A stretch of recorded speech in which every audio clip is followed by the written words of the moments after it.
It is a surprise.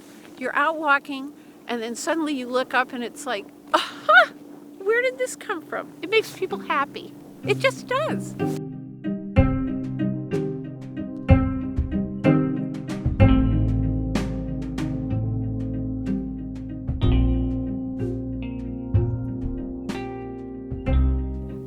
Knitters are beautifying the world. So I'm not even a knitter. I'm such a beginner, I don't even know how to purl. But when I heard about this concept of yarn bombing or guerrilla knitting, where I had been visiting my sister in Berlin, and there they cover everything. And so everybody said, Barbara, you should do one here. And so when we did the one at the museum a couple of years ago, I discovered the knitter underground. There are knitters all over, knitting Tuesday nights, knitting Thursday afternoons, and we put out the word to just knit a rectangle. And they came flying in, like hundreds of them. And then we said, if you want to be part of public art, if you want to make the art, come on out and attach them to the trees. And so now we're doing it here at Westchester Lagoon along the coastal trail. And look at all these knitters, they have come out and they are attaching them to the trees, and it's making it bright. Instead of just white or gray, there's all this color now. So here we are. Here we are. There are needles there. All right. And you get to pick and choose. These are bags of Yarn. Things. Sweaters. And most of them have tails already attached. Yeah. Good. I'm gonna head for another. I'm gonna head for another fat tree. Oh, excellent.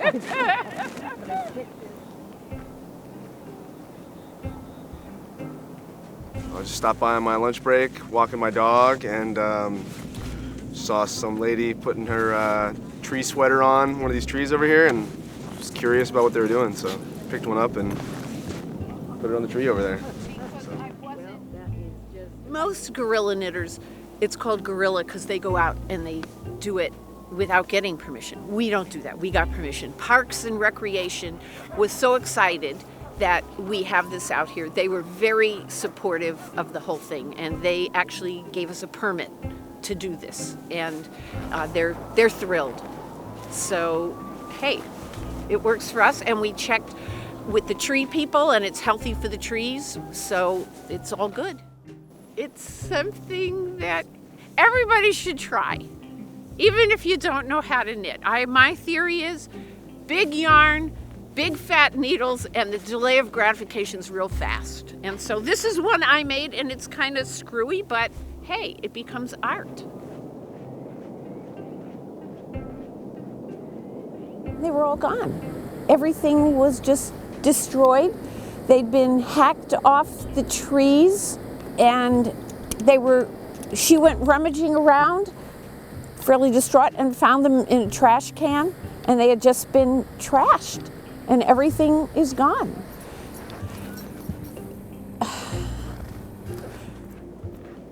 It was scheduled to be up here for 3 months, and so a friend of mine said, well, Barbara, maybe you have to think of it instead of as a 3-month art exhibit, maybe it was a one-time only performance.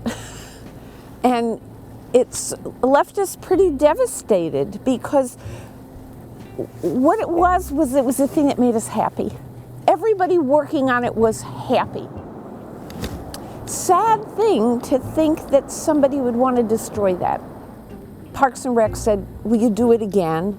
And some of the knitters said, okay, I will knit again.